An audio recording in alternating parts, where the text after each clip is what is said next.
Should a Caucasian male Conservative MP keep his mouth shut when it comes to debates regarding race? Well, the answer is yes, he should zip it, at least according to Liberal MP Caesar-Chavannes.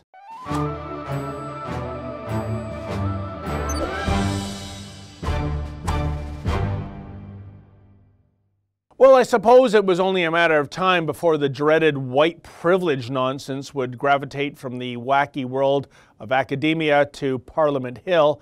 And sure enough, this latest slice of odious identity politics played out in the Twitterverse recently when Conservative MP Maxime Bernier and Liberal MP Caesar-Chavannes got into a Twitter tiff.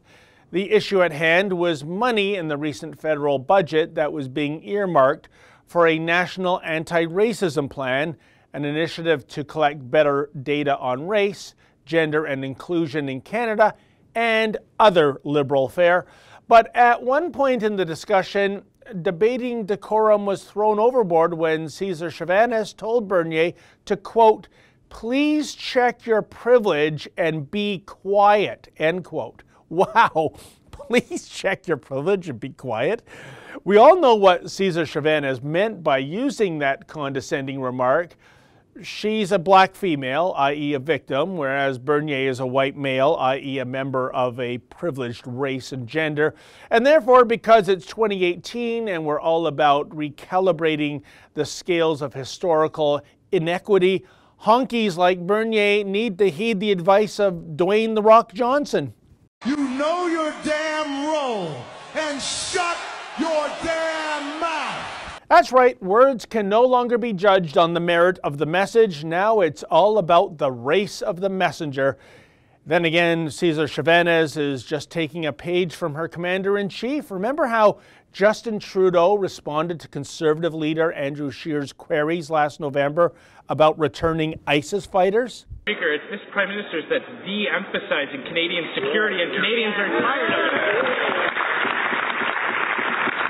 It was Conservatives who amended the criminal code to make it an offence to leave Canada to fight for ISIS. It was Conservatives who are focused on giving our law enforcement new tools to prosecute ISIS fighters. This Prime Minister is using a broad spectrum that includes poetry and podcasts and all kinds of counseling and group hug sessions, Mr. Speaker. When will the Prime Minister take the security of Canadians seriously and look for ways to put these ISIS fighters in jail? Right, Honourable Prime Minister. Mr. Speaker, the Conservative Party learnt nothing from the last election and the lessons Canadians taught them. They ran an election on snitch lines against Muslims. They ran an election on Islamophobia and division. And still, they play the same game trying to scare Canadians. The fact is, we always focus on the security of Canadians, and we always will. And they play politics of fear, and Canadians reject that. Yeah, that's right. A concern about national security, given the return of homegrown ISIS thugs, is now somehow equated with an act of Islamophobia. Is anyone really buying that?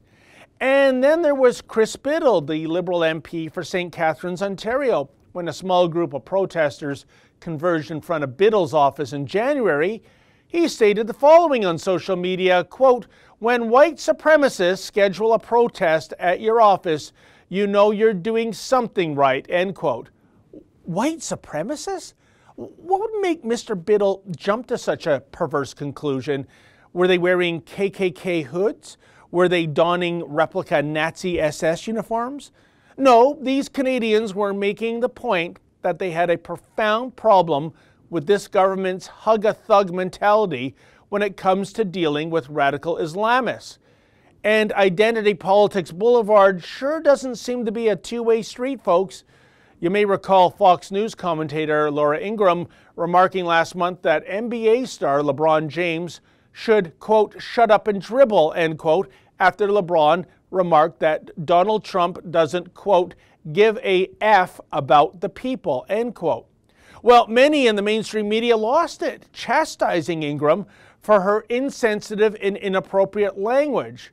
So in our new world order of identity politics, telling a white man to shut up thus silencing honest debate and invalidating his very valid points on a particular subject, oh, that's A-okay. Gee, who's got the privilege now? For the Rebel.media, I'm David the Menzoid Menzies. Hey folks, have you heard the Rebel has a brand new app? Please download it and take the Rebel with you wherever you go.